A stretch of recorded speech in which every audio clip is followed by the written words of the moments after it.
advisor Marcus Grant will be with us in this session. Thank you for giving us this opportunity. In this session, we will have the Healthy Cities Network, and we will talk about the domestic and international practices from Turkey and abroad. For every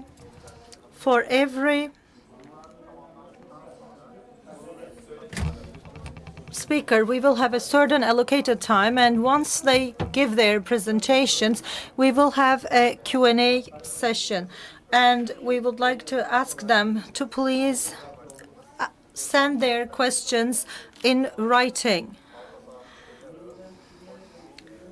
And we will have the first speaker, Mr. Alinur Aktaş.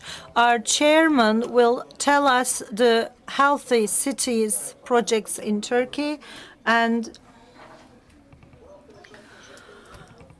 he will talk to us. And I would like to greet all our foreign and domestic guests with love and respect, and I would like to thank them for their participation.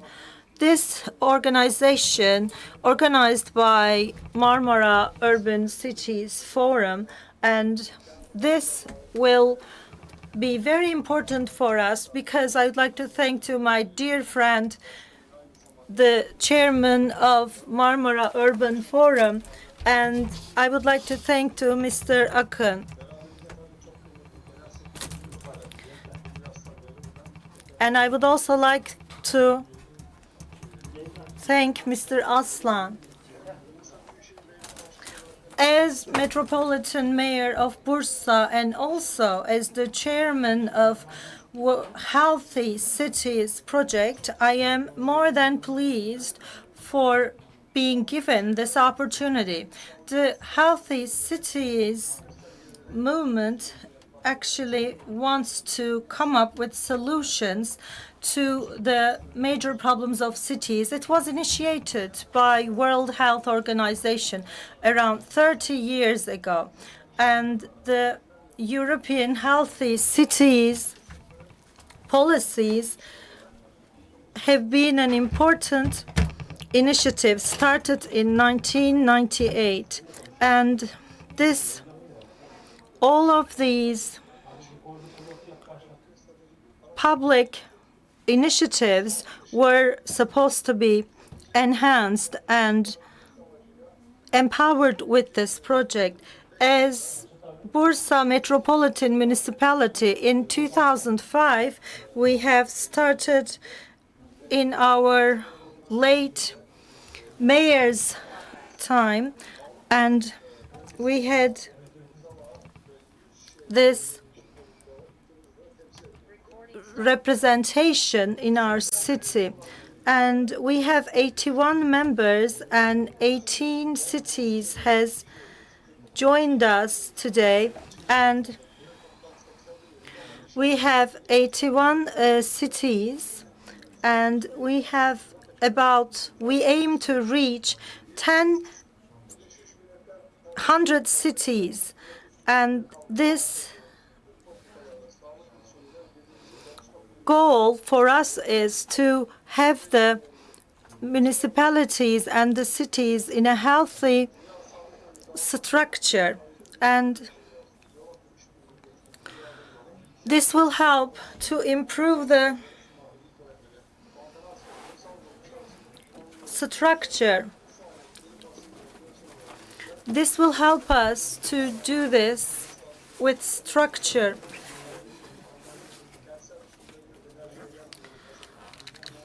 We will have all the other educational and other activities.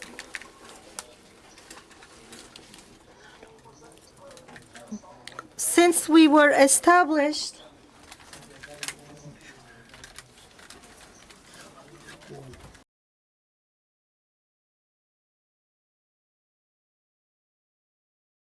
and our union was included in the 23 SDG goals founded by the United Nations. It will be in guidance of the member states and will support all the stakeholders, and and it helps improvement is strengthening the relationship between the stakeholders and all the participants with the conferences, compliance programs.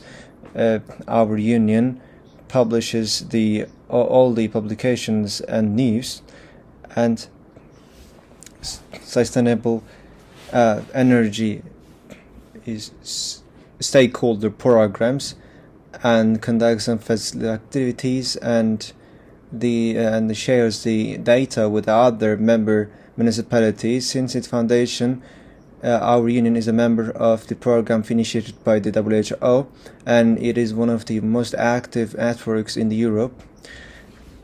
The European Cities Network, initiated in the 80s, is being conducted in 5 phases, and new framework. We have just prepared a new guidance published, and we have decided on new criteria. It aims to strengthen the cooperation capacity of the municipalities, and it has lots of features which aims to strengthen and consolidation of the solidarity and cooperation between municipality in terms of carbon footprint reduction and climate change. World Health Organization program has 86 member cities included, and the applications were evaluated by an independent commission in Europe, and all the members were evaluated based on the criteria, and our application was approved, and we got our license. And also İzmir from Turkey, Çankaya, Kadıköy, Karşıyaka municipalities were also accepted in the program. And this process,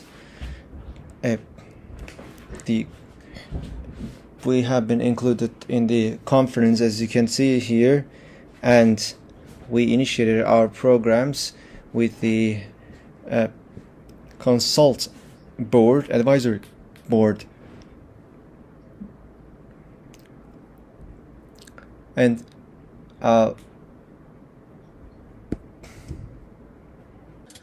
so this will be on a sustainable scale. It will allow us to leave a more livable city to the next generations, and we will have them to participate,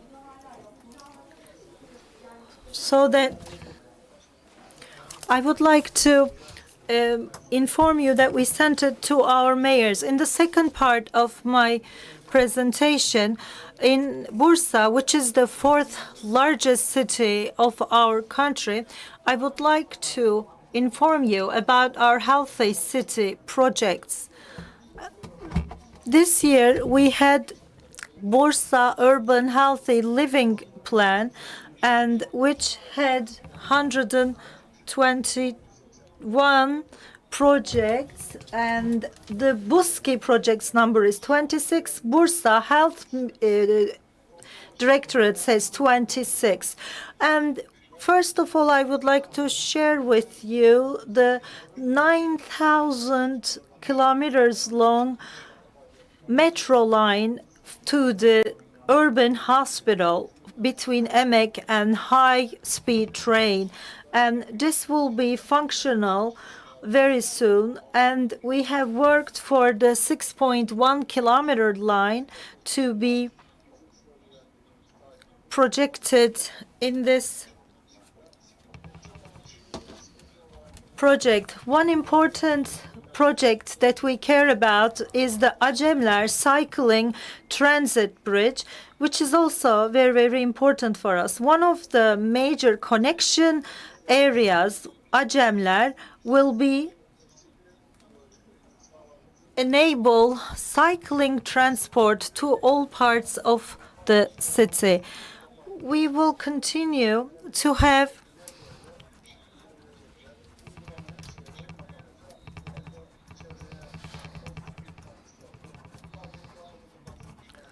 the people, they will, of course, give way to having a more clean environment, and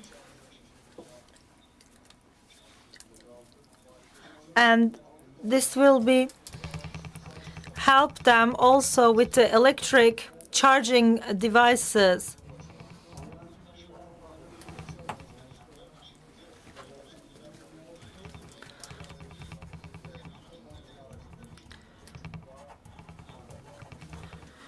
And this will be helping us to create a much needed infrastructure. Bursa's infrastructure started to form in 14th century, and the first capital of Ottomans, Bursa, started to develop in the 16th century with marketplaces and bazaars and khans and all different sorts of social structures. And there was a national competition for coming up. There is a pile of left and abandoned buildings, and this will be gentrified, and we will have swimming pools and we also have a neighborhood volunteers project, and for blood donation, bird feeding, and other volunteer activities are being followed, fighting desertification and painting schools. And we have around 2,000 volunteers right now. And we have also academicians who are volunteers. On the 8th of March, Women's Day, we had many activities. Also, we help with disaster management, and we help the senior citizens, and we visit them. Also, we deliver iftar dinners on the holy month of Ramadan. We also have a Mother's Arms, Mother's Embrace project. This is for our kindergarten children, and we have 2,000 children currently helping us. And we have summer camps and youth camps. Also, this has been for 6 days between the ages of 11 to 13.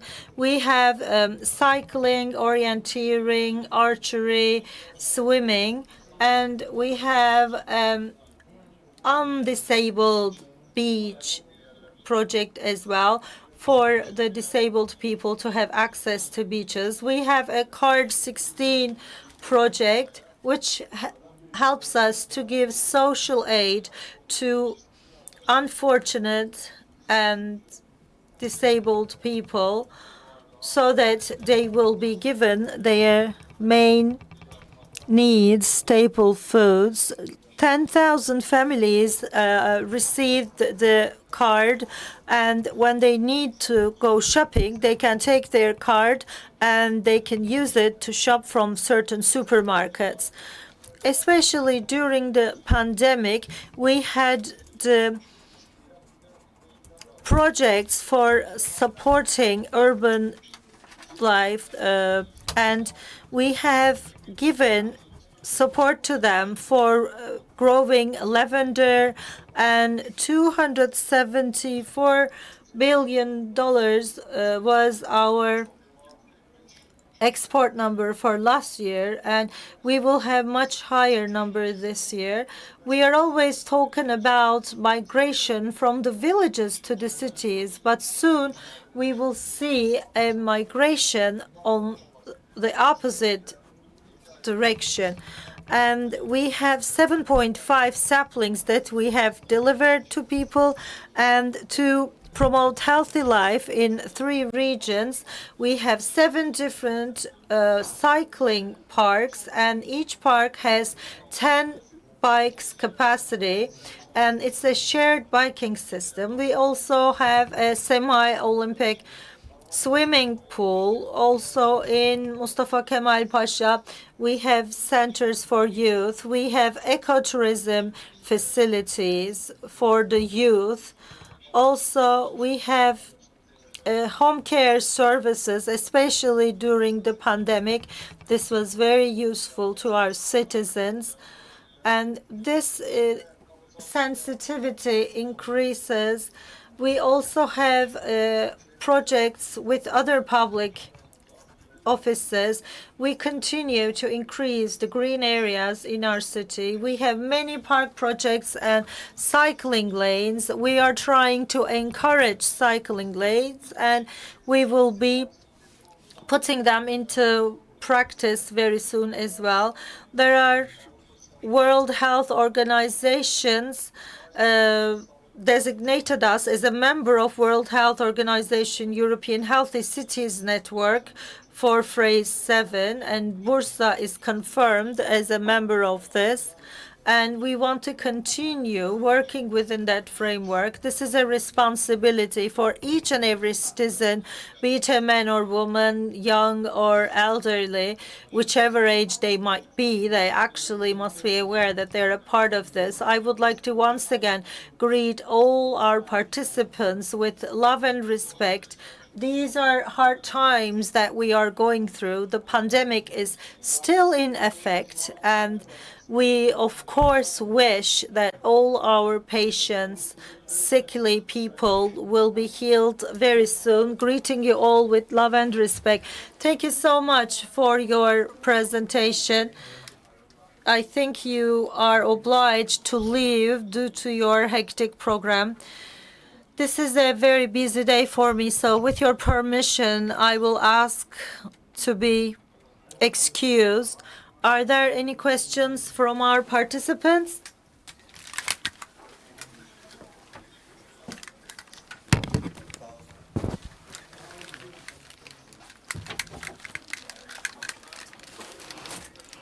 Dear participants, for the second presentation, I leave the word for Istanbul University Architecture faculty. I would like to pass the word to Professor Türkoğlu.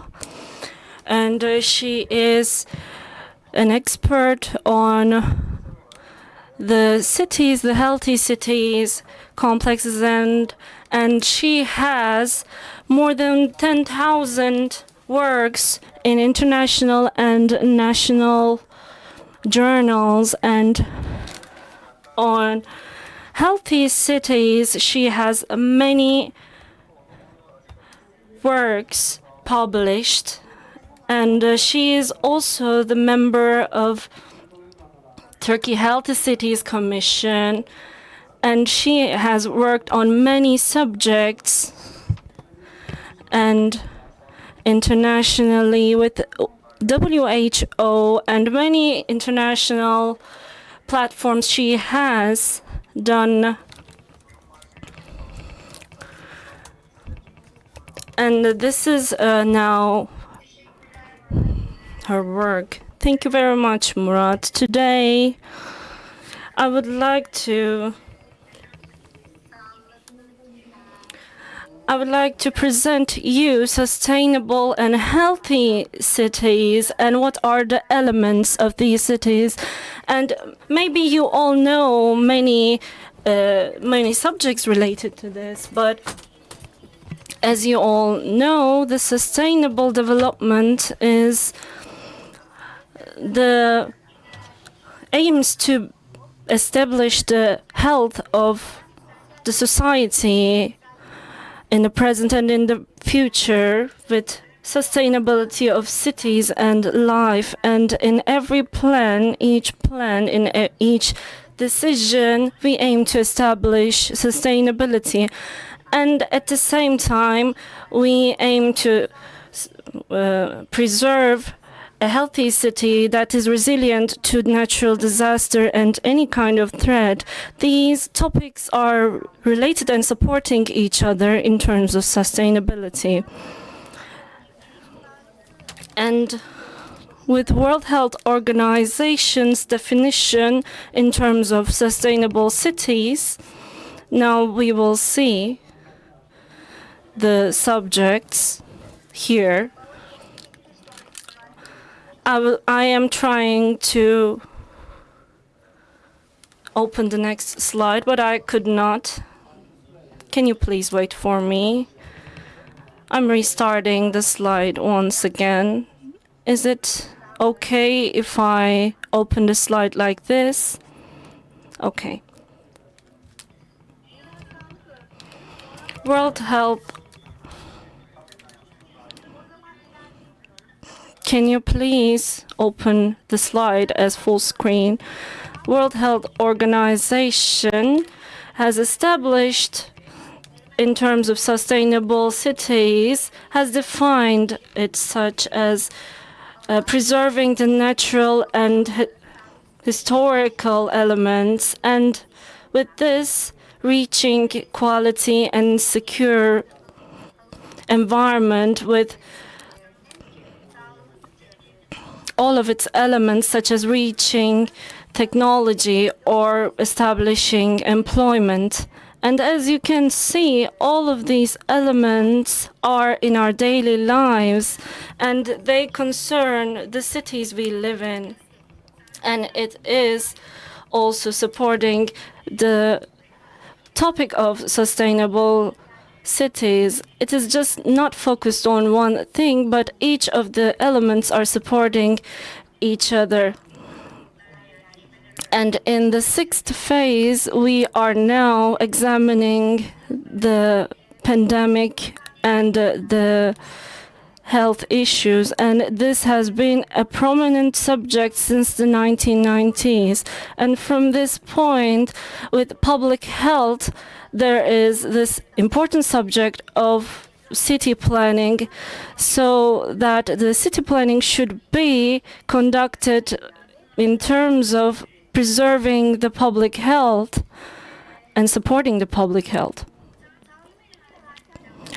And the principles of city planning in terms of public health, and these principles should consist healthy life, social unity, the quality of residential buildings, the employment possibilities, the accessibility, food security and equality, and air and water quality, natural values, and the climate change and the fighting with climate change. And all of these elements encompassed under the city planning for supporting the public health.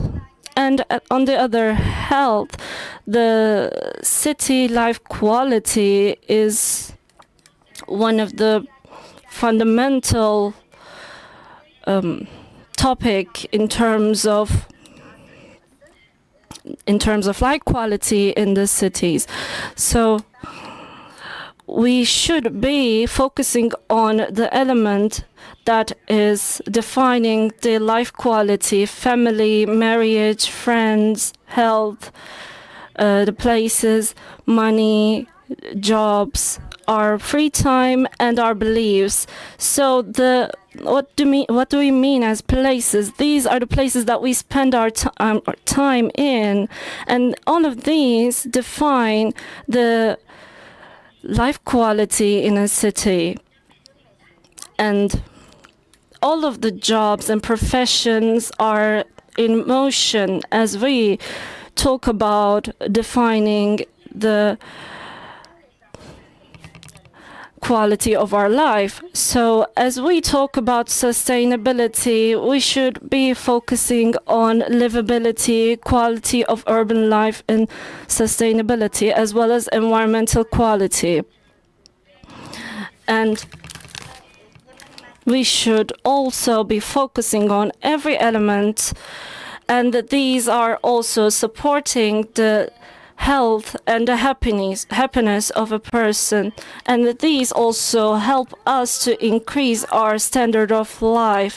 And as we all know, this is also linked to the welfare of public standards, and this just not encompasses the economic situation. And after COVID-19, we have also understood that other elements are important.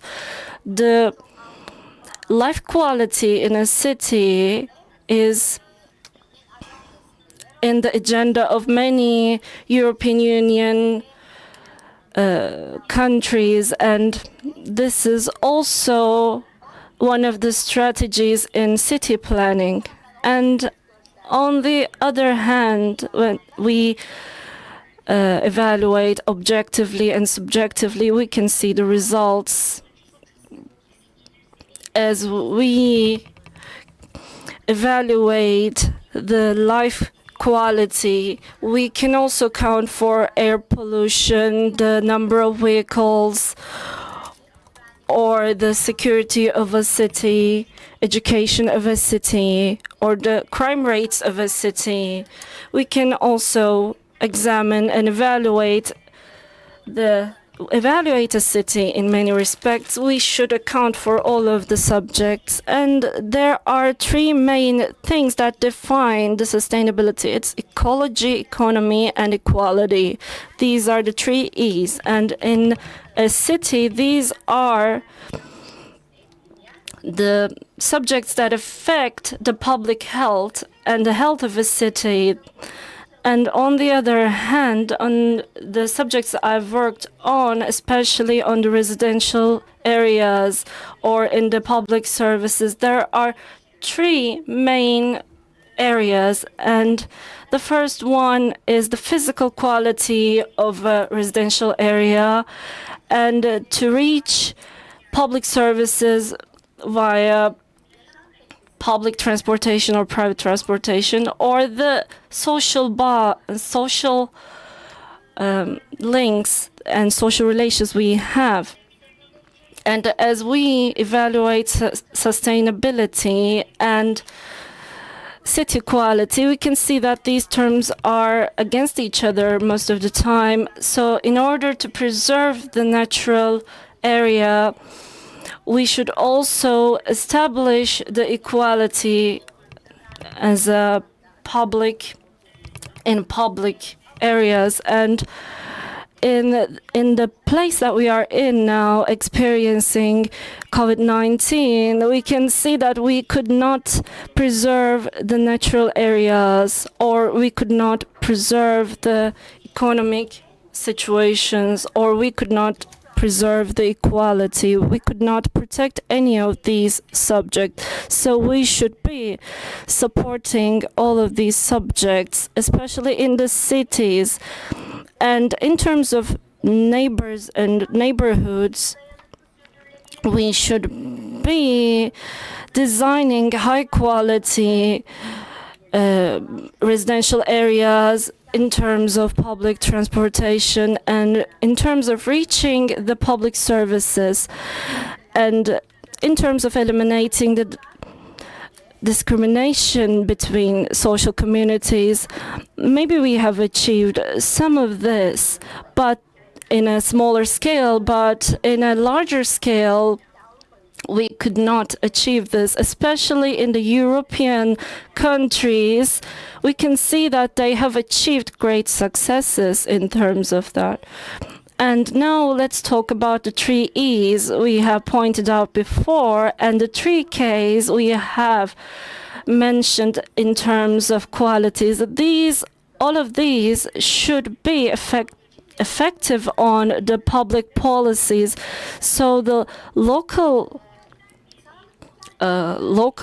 policies should be pointed out in terms of making correct evaluations. And I don't think that the public policies are supporting these elements. What should they do?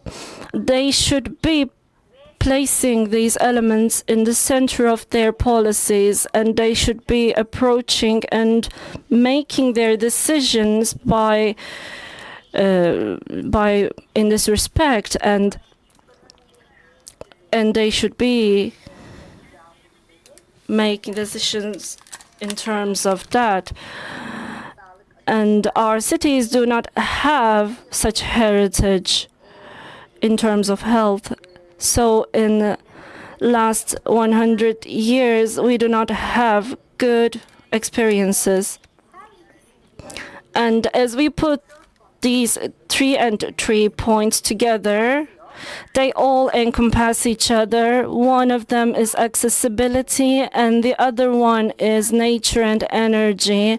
The other one is sustainability. And also we have social and environmental employment. Now, I will point out 6 main strategies in terms of healthy cities. One of them is climate change's results for our future, and in order to eliminate those effects, preserving nature is important, and in order to do so, we should be conducting regional planning, and in order to establish ecological and economical ties, we should be also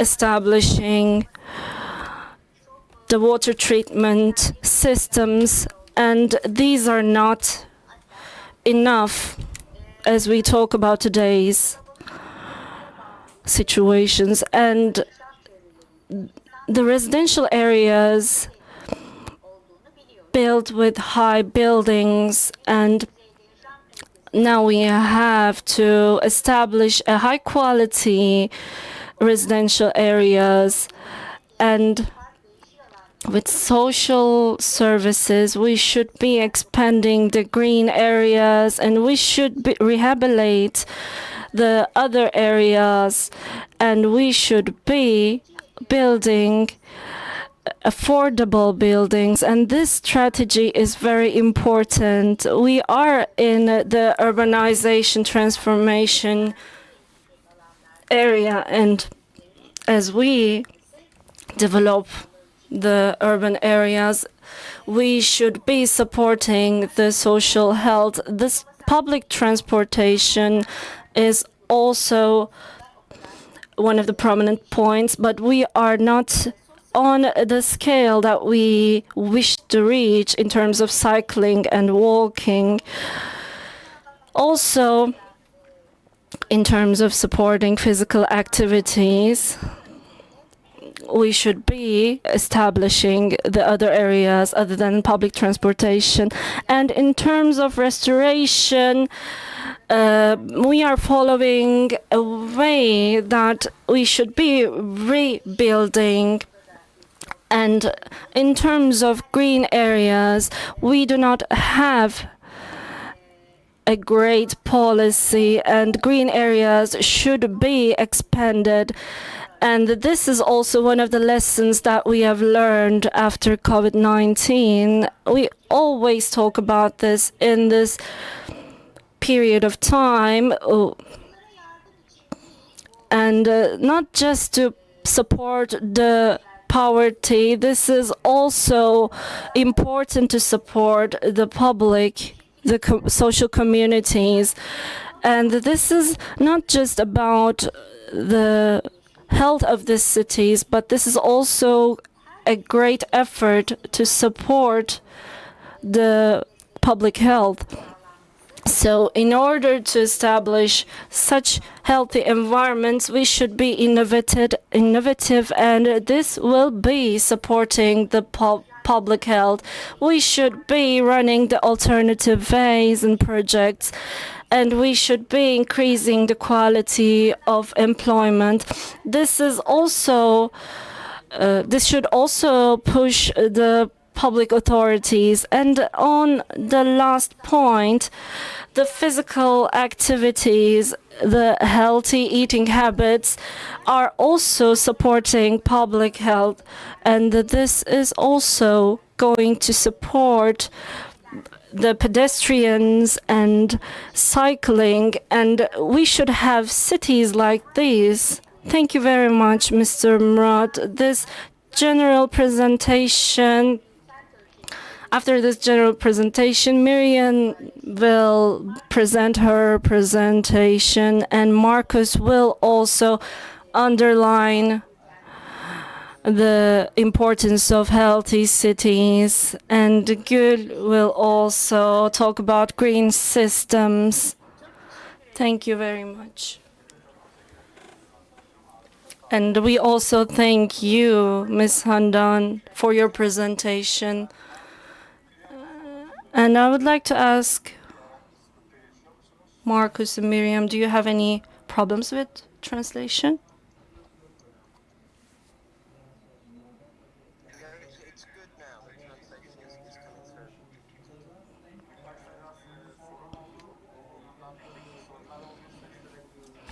We had technical situations in the beginning, but we apologize for that. Thank you very much. For the next presentation, I leave the word for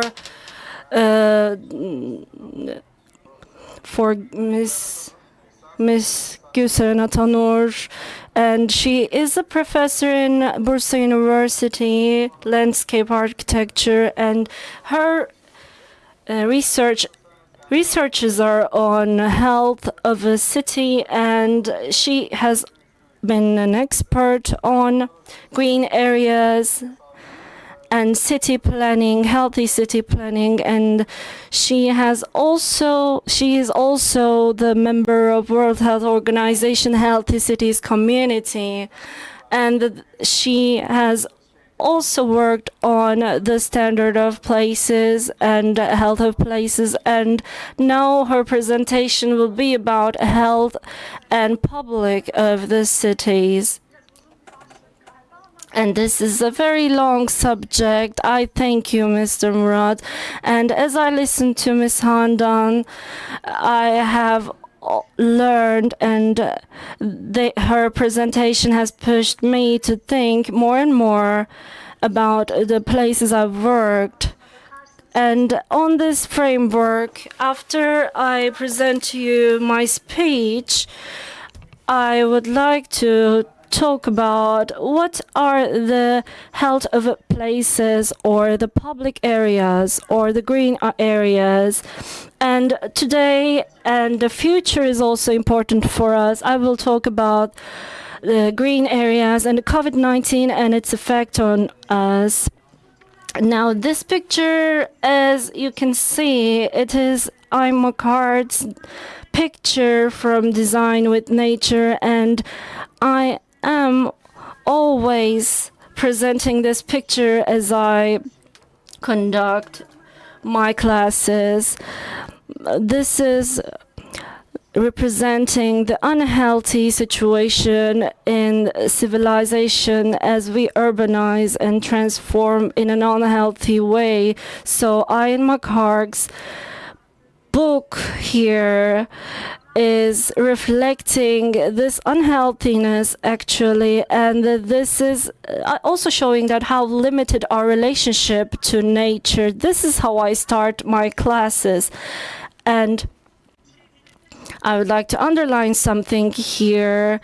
How we plan our cities or build our cities define our health, and my teacher here, Ms. Handan, also mentioned that our cities do not just define how we transport, it also defines the quality of air we breathe in or the state of health we are in. This picture also shows that I have taken this picture from internet. It is a material that I've used in my classes as well. This also reflects the stress and it is also reflecting our current situation in the big cities. And you can see that with nature and with the civilization, we are trying to establish a balance. And we can see that this balance is not established, and we are now facing negative outcomes. And we also have the resource optimization problems, and with its own story, they have different reflections, and some are in a good situation and some are in bad situations, but we can see that we are not healthy. And as we talk about health, the classic definition of World Health Organization is very accurate. Health is not just about illnesses. It is about being healthy both mentally and psychologically in terms of public relations. What can we say about health, or what can we say about being healthy? And in terms of my projects with European healthy city projects, and all of these points are actually the outcomes of those researches. And health of places and environment are bringing these questions out of us. And if we talk about health as in a physical situation, what can we say? Which kind of environments are healthy for us? We should remember the results of these questions. If I can walk around the city with roads that connects to each other, if I can use public transportation when I need it, and if I can be on traffic, and if I can use the parking lots when I can, and if the buildings and the streets and the public areas are attractive to me, and if I take joy as I walk around, and do I have the wide area that encompasses the recreational areas, and do I also get to access to public health services when I need it? These questions are defining the quality of a city and the health quality of a city. And we also have the other questions we should be asking. As if I want to work in a place, I should look for if they have active employment or opportunities. Do they also have the accurate residential units if I wish to live there? And do the place have any positive identity? Do I feel like I belong there? These are also in the list of requirements as I look upon a city. To feel secure is one of the prominent points. And do they have architectural quality? And as I take decisions, as I make decisions, do I have a plan here? Can I make plans here? So all of these questions are enabling us to talk about the quality of health, the health quality of a city. And in the study group, time to time, we come together as national health in terms of cities. And I have now shown the pictures, how we conduct our studies. We visit city to city, and we reach to different decisions. We make different decisions, and we reach different points. And you can see that many of them are pleased. And around Yildirim Mosque, you can see how pleased people are. Also, about public areas, many of the social communities can also be visiting the public places, and public places encompasses cities and parking lots and gardens, parks and bazaars.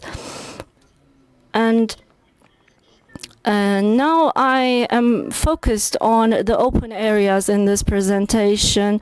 There are many standards, and they may be different from city to city. And in European city centers, they have 2% to 15% of public areas. And in terms of green areas, we should be talking about the quality of ecologic concepts. And as we look upon the green areas in terms of public areas, we should be examining the different characteristics. In many places, they have different green structures. Some have gardens and some have lakes, and this also defines the importance of green areas. And this is also a figure that is showing us the urbanization transform of Bursa. You can see that we have a mass growth and since 1984 to 2019. And I wish to know how much we preserved as we transformed. And the World Health Organization has advised as 9 square meters per person should be how the urbanization transform process should be conducted. But as we look upon this figure, we can see that we have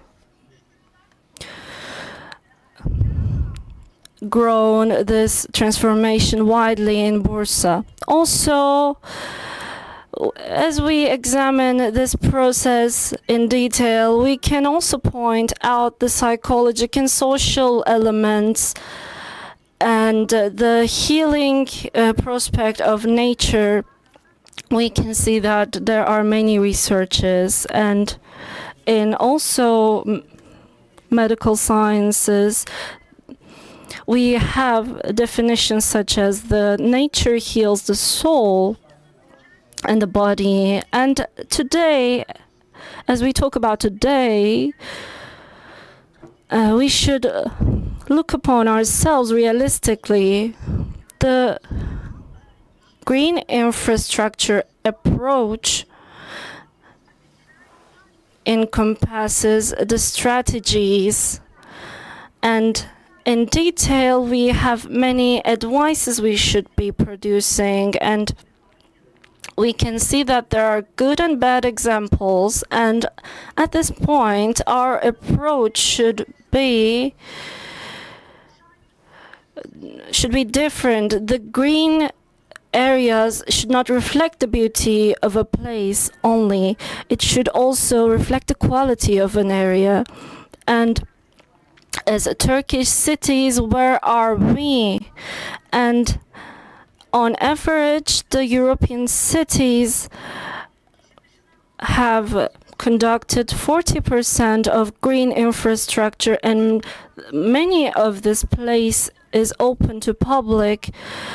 And in Europe, 44% of these recreational areas, these green areas, are open to public. And as we talk about Bursa, we have conducted a study encompassing 5 regions, and you can see the green areas, and you can see the measurement of areas here. the plan and the current situation are very different as we look upon two different figures here. And we are trying to conduct a project. And as we look here, we only have a small amount of green areas.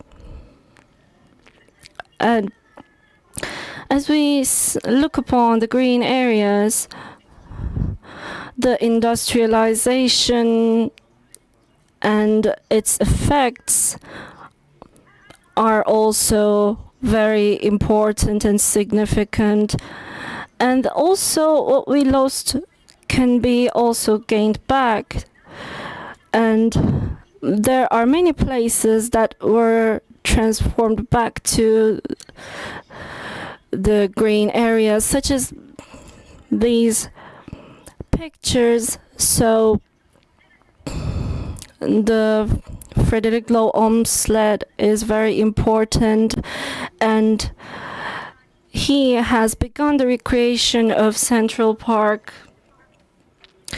He has begun this recreation after the death of his son, whom he lost to cholera. And these are also the points I wish to share with you.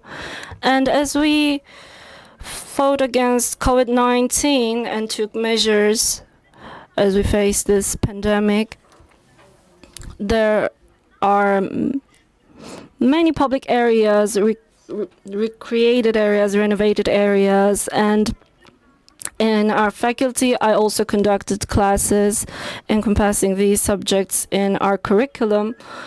And so we have collected many pictures from our houses, from the places we visited. And the picture in the middle is also reflecting a protest against COVID-19, and the other picture is also reflecting a hospital, a COVID-19 hospital. And these pictures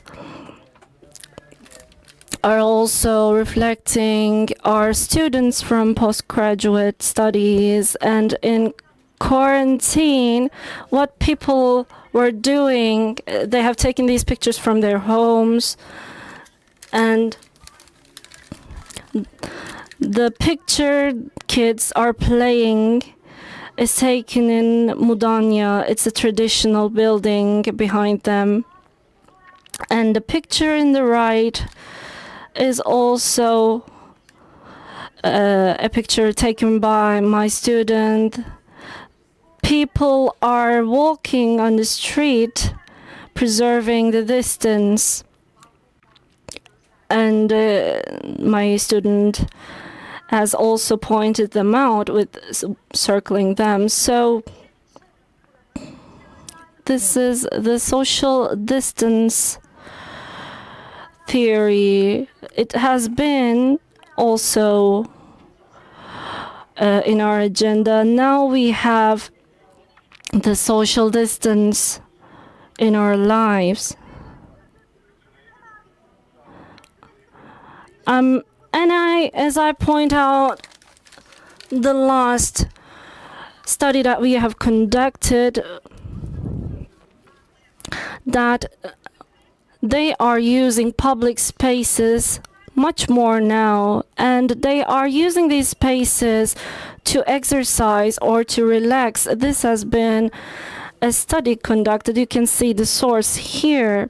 And I also saw these happening, and in many places of the earth you can see.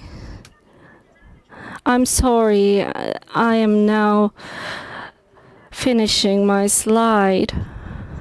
And in many places of the earth you can see what happened. And today we have here our famous parks, parks that are close to subway, and this is post-COVID timeline, and there are tea parties and picnics and social gatherings, as you can see in the gardens, in the parks. and there are many examples in the world. This is from UK, and the small areas are recreated as different kind of green areas. This is a very interesting example, the renovation of a shopping mall to a green area. And how green should be renovated or built is very linked to the structure of an area. And with the residential unit, we are also focusing as the landscape architects, we are also focusing on the structure of an area. We should be also focusing on the equity. The equity should be a main topic if we wish to increase our green areas, especially in our country. And community and public engagement is one of the vital points. Also, redesigning and rewilding processes are encompassed under these elements. I'm sorry if I took too long. Thank you very much. Thank you very much. We also have the stress of time. So now the next presentation from Mr. Miriam from Utrecht, and she has Miss Miriam Weber. Miss Miriam Weber will be giving the next speech, and she will now take the podium. She worked in Utrecht Municipality, and she is also working on health in cities, and she works for different European research projects. And she is working with us in healthy urban structures. She will tell us about how to develop a healthy city in Utrecht, and her topic is how to develop a healthy city.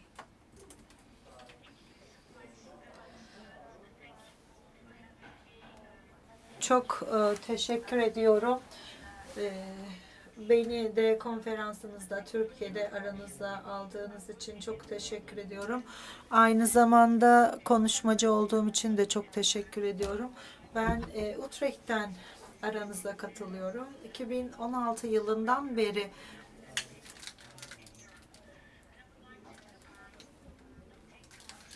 sizinle birlikteyim ve girizgahı yapmak belki biraz uzun sürdü. Ancak ben size nasıl stratejik bir seviyede Utrecht'te sağlıklı şehir konseptlerini çalıştığımızı anlatmak istiyorum. Bir sonraki slayta geçebilir miyim? Kısaca Utrecht'ten bahsedeceğim önce. Ardından ne gibi zorluklar yaşadığımızı ve bazı stratejilerimizi ve sizinle paylaşmak istediğimiz bazı vizyonlarımızı göstereceğim size. Utrecht, Hollanda'nın ortasında yer alan bir şehir. Biz dünyanın geri kalanına yani son derece iyi bağlantılanmış bir ülkeyiz ve 35 bin yaşayanımız var, vatandaşımız var. Ta Orta Çağ'dan beri kurulmuş bir şehir olduğumuz için çok eski binalar var. Önümüzdeki yıl 900. doğum günümüzü kutlayacağız ve çok önemli bir üniversite şehriyiz de aynı zamanda. Türkiye'de dahil olmak üzere yurt dışından birçok şehirden, ülkeden öğrencilerin geldiği bir yer ve bu yüzden de çok iyi eğitimli ve genç kişilerin nüfus oranı çok yüksek Utrecht'te. Ama sizin gibi bizim de tabii ki bir takım sıkıntılarımız var. Çok merkezli bir yerde konumlandığımız için birçok yüksek nitelikli okul ve iş yeri imkanları olduğu için çok hızlı bir şekilde büyüyoruz ve nüfusumuz artıyor. Birçok kişi Utrecht'te taşınıyor ve önümüzdeki 20 yılda bir 100 bin kişi daha, 350 bin olan nüfusumuzun üstüne bir 100 bin kişinin daha geleceğini görüyoruz ve 60 bin ek konuta ve 70 bin ek işe artışla ulaşacağımızı görüyoruz. Bisiklet çok fazla kullanılıyor Hollanda'da ve Utrecht gerçek bir bisiklet şehri. Biz dünyanın bisiklet şehri olarak da biliniyoruz. Bu aslında rekor bir sayı. Biz dünyada ilk defa bir bisiklet trafik sıkışıklığı yaşanan şehir olduk. Çok fazla geliş gidiş var şehre ama bu aynı zamanda kirlilik ve gürültüyü de beraberinde getiriyor. Biz yüksek miktarda yollarda, özellikle araçlardan, şehrin içinde ve dışındaki araçlardan kaynaklanan hava kirliliğine maruz kalıyoruz. Çünkü 4 tane otoyol etrafımızı çevreliyor. Utrecht'te biz farklı hayat beklentisi ve sağlık beklentisi olduğunu görüyoruz. Ekonomik açıdan, eğitim açısından ve aynı zamanda insanların kendi mahallelerini ya da evlerini takdir etme tarzlarıyla ilgili de farklılıklar var. Sarıyla gösterilen bölgeler daha varlıklı, ortalamanın üstü, açık maviler orta seviyede, güneyde ve kuzeydeki koyu mavilerse daha fakir ve zor durumdaki mahalleler. Şehrin bütün bu yaşadığı eşitsizliklerin üstesinden gelmeye çalışıyoruz. Bu yüzden biz stratejimizi değiştirdik ve herkes için sağlıklı şehir hayatına odaklandık. Bizim bu büyümede şehrimizi daha sağlıklı bir şehir yapmaya çalıştık herkes için. Ve burada sağlık derken sadece sağlık bakım hizmetlerinden bahsetmiyoruz. Bunu daha geniş ve daha olumlu bir çerçevede kastediyoruz. Peki sağlıklı yaşam dediğimiz şey neyden ibaret? Sağlığı biz öncelikle sağlıklı kişiler olarak görüyoruz ve sağlık aynı zamanda fiziksel, duygusal ve sosyal zorlukların üzerinden gelebilmek demek. Sağlıklı insanlar dediğimizde insanların kendini sağlıklı hissetmesi ve toplumda yer alabilmesi ve günlük olarak hayata katılabilmeleri anlamına geliyor. Ya biz burada yüksek ve düşük nitelikli işler içinde aynısını söylüyoruz ve iş gücü piyasamızdaki eğitim, büyük bir iş gücü piyasası, eğitim piyasası, bilgi, işlem, sürdürülebilirlik ve sağlık bakım alanında bu geçerli. Utrecht bölgesinde bizim ekonomik tabanımızın dörtte birinden fazlasının sağlık bakım ekonomisine dayandığını görüyoruz. Bunun yanında eğitim ve iş gücü piyasası da önemli. Biz kentimizi daha sağlıklı hale getirmeye çalışıyoruz ve böylece ekonomimizi de destekliyoruz. Sağlıklı şehir planlaması çok önemli bir nokta. Bu örnekleri daha önceki sunumlarda da görmüştük. Sağlıklı şehir planlaması bizim sağlıklı herkes için sağlıklı kent yaşamı planlamamızın özünde yer alıyor. Biz bunu bir takım örneklerle açıklayabiliriz ya da son güncellemelerle. Türkiye'deki birçok şehirde olduğu gibi ya da dünyanın genelinde birçok şehirde olduğu gibi yeni bir şehir planlama projesi yaptık. kentsel Utrecht stratejisi 2040 adını taşıyor bu plan ve bu yeni stratejide önemli olan şey bizim bu sağlıklı kent yaşamını herkes için sağlıklı kent yaşamını bir başlangıç noktası olarak aldık ve burada önümüzdeki 20 yılın hayallerini, planlarını ortaya koyuyoruz. Biz burada konut, mobilite, hareketlilik, yeşil alanlar, spor, eğitim ve enerji sistemi, kamusal alanlar, eğitim, ısı, enerji, kültür gibi birçok şeyi içeriyor ve buna biz 10 dakikalık şehir diyoruz. Yani evinizden 10 dakika yürüyerek ya da 10 dakika bisiklete binerek bütün ihtiyaçlarınıza ulaşabilmenizi amaçlıyoruz ve bunun için çok özgün bir barkod belirledik ve biz burada sağlıklı kent yaşamına katkıda bulunan bütün unsurları bir barkodun üzerinde belirledik ve aynı zamanda ayak izimizi de buna kattık. Yani konut için, iş için, inşaat için, altyapı için, spor için, doğa için, eğlence için, tarım için ne kadar yere gerek olduğunu şehirde gösteriyoruz bu 2040 hedeflerine ulaşabilmemiz için. Mesela eğer 10.000 tane ek konut inşa etmemiz gerekiyorsa bizim 60.000'e ihtiyacımız var ama örnek olarak 10.000 konutu alırsak 10.000 ekstra konut için bu şehirde çok fazla büyük yeşil alana da yer açmamız gerekiyor. 10.000 konuta denk gelecek şekilde veya şu kadar sayıda ortaokul açmamız gerekiyor veya şu kadar metrekare yeşil alan ayırmamız gerekiyor gibi her şeyin bir karşı gelen bir ayak izi var ve bunu her kentsel gelişme planına katmamız gerekiyor.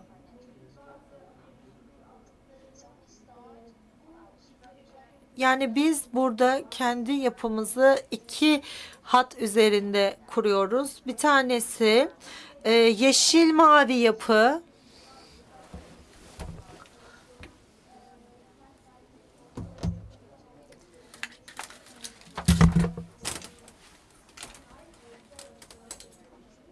Bu sesleri kapatabilir miyiz lütfen dışarıya gelen bilgisayarlardan? Rica ediyorum. Diğer şeyleri duyuyorum ben.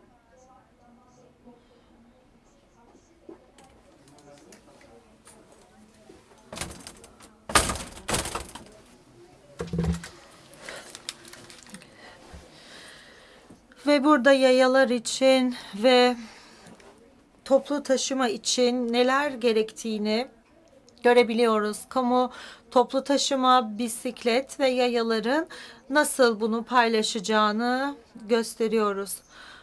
Bunun için oturttuğumuz yapılar var.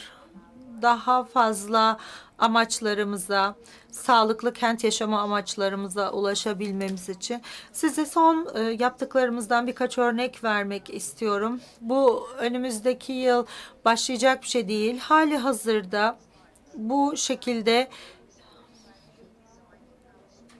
ilerlemeye başladık. Örneğin şehirlerdeki yolları tasarlarken yayalara daha fazla yer, araçlara daha az yer vermek üzere %30 daha az araba, %20 daha az bisikletli olacak şekilde düzenlemeler yaptık. Daha çok yayaları ve bisikletlileri içeren şehir yolları. Buradaki örnek çok net gösteriyor. 6 şeritli otoyolları yeniden tasarlayarak bunları 1970'lerde, 1980'lerde tasarlanmış olan şehir merkezine alışveriş için herkesin arabayla geldiği zamanlarda tasarlanmış yollar bunlar. Ama şimdi artık 2000'lerden sonra görüşümüz değişti ve bu yolu bu kanala dönüştürdük. Daha şehirde girilmesi yasak olan bir alan yarattık arabalarla ve daha çevre dostu botlarla yani teknelerle ya da Orta Çağ günlerinden kalan şehir merkezimize bisikletle gitmek artık mümkün. Bunları biz fiziksel olmayan ya da uzamsal olmayan şekillerde de yapıyoruz. Sıfır emisyon lojistik anlaşmamıza göre biz bunu lojistik sektörüyle 2017'de zaten imzaladık ve burada kanallarımızdaki çöpleri, atıkları topladık ve bütün kafeler ve teraslar, şehir merkezindeki bütün her yere ulaşabildiğiniz elektrikli tekneler var. Bu elektrikli teknelerle dağıtım yapılıyor. Elektrikli bisikletler ve elektrikli scooterlar kullanarak daha çok ulaşım yapılıyor. Markus'a sözü vermeden önce sizinle aldığımız 5 dersi paylaşmak istiyorum. Aslında bunlar bize göre çok basit temel adımlar. Birincisi insanlarla konuşun. Onlara hitap edip onlara seslenmeyin, onlarla konuşun. Onların katılımını sağlayın. Çünkü katılım bizim süreçlerimizin çok temel bir bileşeni ve çalışma şeklimizin özü.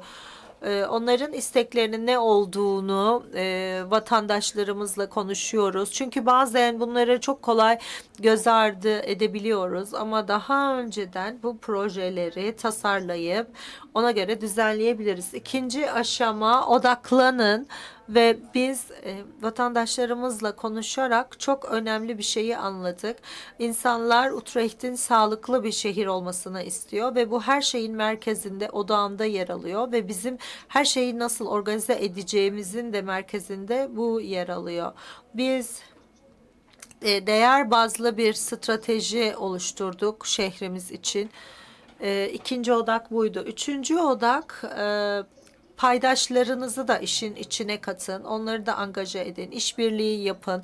Dayanışma yapın. Üniversitelerle, şirketlerle, yatırımcılarla, bölgesel, ulusal ya da uluslararası yönetimlerle ve tabii ki vatandaşlarımızla işbirliğine girin. Çünkü onlar bizden neler beklediklerini söyledikleri zaman sen buna nasıl katkıda bulunabilirsin diye sorun ve muhtemel çözümleri sorun ve daha sağlıklı kent yaşamı için her şeyi kendi başımıza yapamayız. Bizim ihtiyacımız olan şey işbirliği.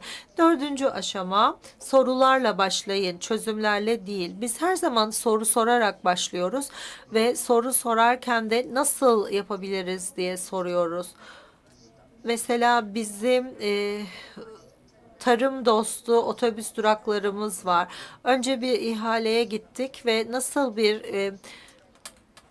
otobüs durağı istediğimizi söylerdik. Sonra da en ucuz teklifi verenin teklifini kabul ederdik. Ama şimdi sağlıklı kent yaşamı projemiz uyarınca artık otobüs duraklarımız da gerek temiz enerjiye geçiş gerek de iklim değişikliği uyarınca artık daha farklı şekilleniyor. Biz asla böyle harika bir çözümü düşünemezdik. Yani bir otobüs durağının üzerinde yeşil bir tavanı, çatısı olacağını, çevre dostu olacağını düşünemezdik.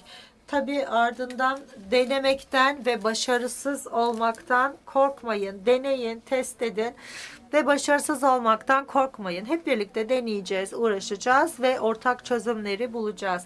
Bazen belki başarısız olabiliriz ama bu başarısızlıklardan da ders alıyoruz, öğreniyoruz. Son slide olarak da bunları yaparak biz şehrimizi her gün geliştiriyoruz ve burada birçok üstesinden gelmemiz gereken zorluklar var. Ama şunu hiç unutmayın ki arada bir şöyle geriye yaslanıp, gevşeyip tadını çıkarmak lazım. Ve global hedefleri biz yerel hedeflerimiz yaptık. Sizlerden bir şeyler duymayı da çok isterim. Eğer bir şey olursa bana ulaşabilirsiniz. Çok teşekkür ediyorum. Thank you so much, Miriam, for your valuable contributions. You have given us great examples. I'd like to give the mic to Marcus now. we were not able to have a good timing for our meeting, so we're a bit delayed. I'd like to apologize. Now the mic goes to Marcus Grant, and he is the previous deputy director, and he has worked on many fields. In 1996, he joined the World Health Organization. He was an expert in sustainable development, and he worked as a consultant. And he, in 2020, bringing health to urban and territorial life was a book that he co-authored. And now his speech will be about shaping neighborhoods for local health and global sustainability. I have had the opportunity to listen to him many times. We're very glad to have him join us today. The mic is yours.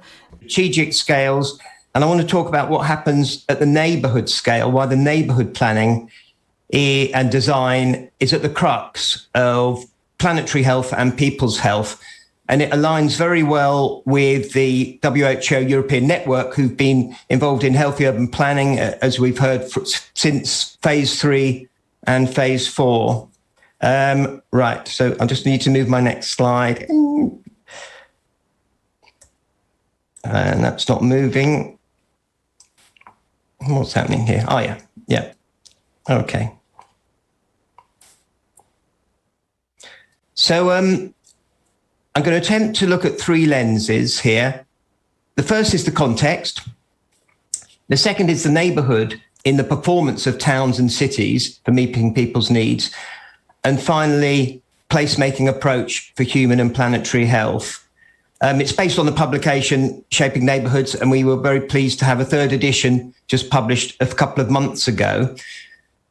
And when I say about the context, the first bit, the context is also very much part of the message. So the context embeds the whole. It embeds the understanding, the analysis, the participants, the action, the outcomes, and the evaluation. So the context is not something you can throw away. We've done the context and now we'll plan or we'll act. The context is always there. And that helps a holistic and systemic approach.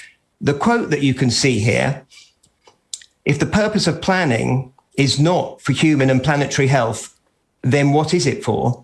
Was from a recent publication by the World Health Organization in collaboration with UN Habitat called Integrating Health in Urban and Territorial Planning, a source book. And if you haven't seen that yet, there's a link to it there, or you can just find that on the internet. So healthy places, we acknowledge that town planning, city planning is pivotal to people's health, but it's not sufficient. We've got to drill down and look at what's happening at the neighborhood scale. That's where the human habitat, that's where people actually live. That's where the battle for people's and planetary health is won or lost. And people have seen this before. We call this the health map. It's based on very sound science, and it's continually reinforced by fresh evidence and the fresh evidence base. And one of its uses is in making that link between planetary health around the outside there, if you like, the green, and people's health at the center, and the interaction between the two. And everything we do in planning towns, cities, districts, neighborhoods happens between these and moderates people's health and planetary health and the links between the two. And so this is how we use it. We use it very much in workshops. We use it as a tool for health impact assessment scoping, for training professionals, and at community events. So it's not just something static and academic. It's to use on sites and in neighborhoods, in towns and cities. And of course, what we're talking about is the integration across silos. And this is a diagram from Shaping Neighborhoods with Sustainable Development Goal 11 at the center there, Sustainable Cities and Communities, and Sustainable Development Goal 3, Good Health and Well-being at the center, and how all the other Sustainable Development Goals can be reached or touched from these two, because the Sustainable Development Goals are indivisible principles. It's not that you pick out two to optimize and forget the others. They need doing at the same time. Very much integrated approach that Utrecht has been demonstrating. And just around the sort of numbers between the black numbers there, it says 2, 1, and 3, are the chapters in the book. So you can see the book is wholly integrated with this way of working. In fact, chapter 1 has 8 sustainable development goals. It integrates things. Chapter 2 only has sustainable development goal 17 because it really looks at in depth at partnership working and processes. I was going to do a poll, but I'll cut that out to make it shorter. So whoever was going to launch the poll, let's not do the poll with participation. But what this is about centering public health input if you want public health outcomes. So if we look at where healthy neighborhoods might fit on a spectrum of health improvement, so the poll that we might have launched for the participants is if we split an individual's health, the factors that support an individual's health into 4: clinical health, behavior, socioeconomic factors, and built environment. I was going to ask A, B, C, or D, which is the right proportion then? You can see clinical health. Is it 50%, 40, 30, 20?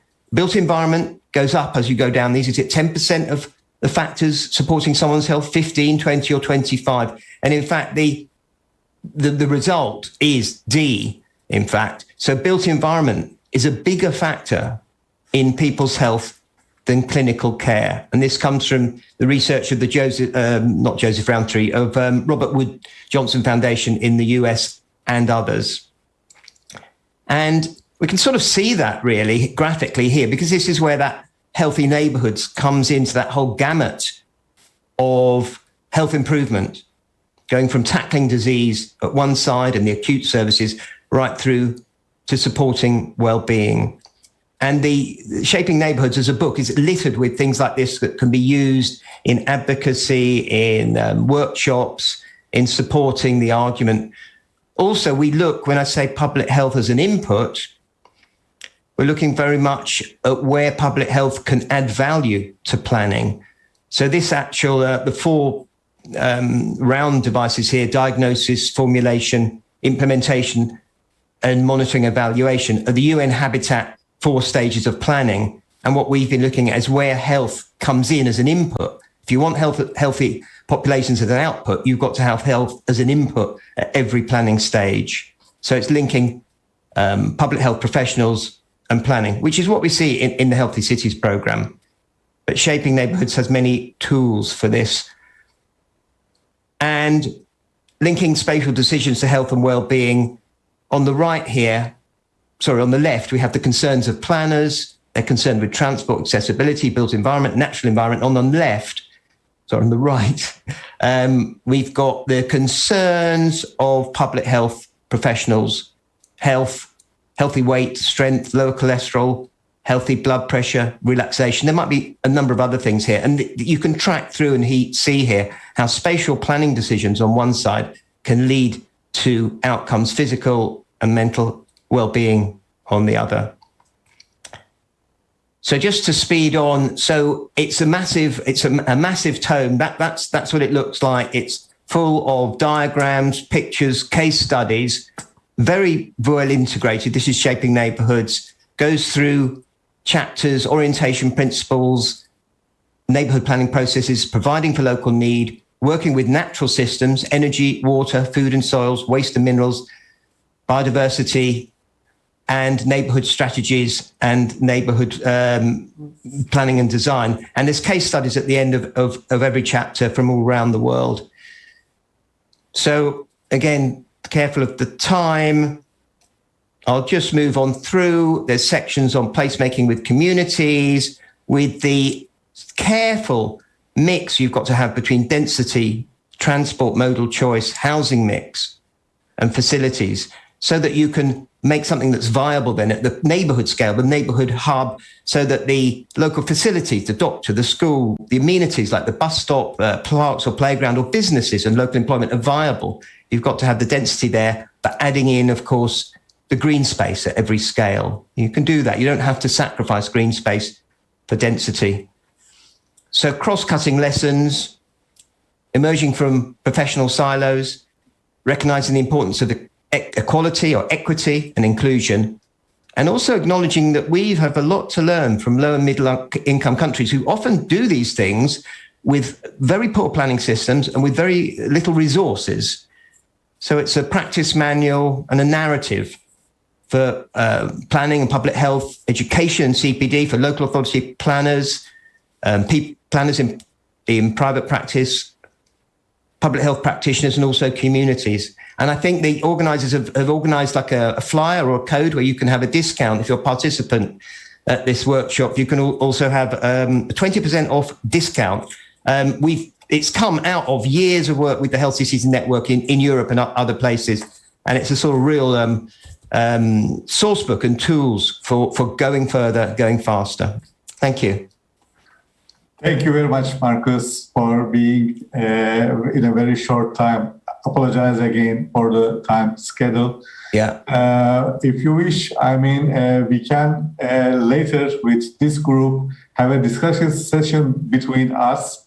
If it will be available, because unfortunately we didn't have enough time to make discussion and question answers, because I know Professor Handan and Professor Gül have some questions to you, Marcus, and to you, Miriam. For now, unfortunately, the session will close automatically, and apologize again.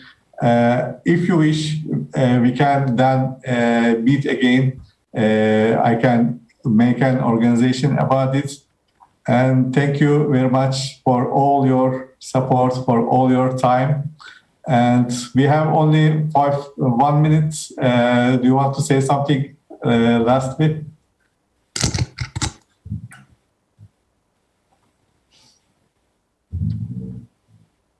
Okay, then we will be thanking you. Just thanking you to this very good session. Thank you. Thank you. Yes, For thanks a contribution. lot, Murat. I will get in touch with you. I will get contact with you, and thank you for all your contribution. Thank you all. Thank you. Bye-bye. Bye-bye. Bye.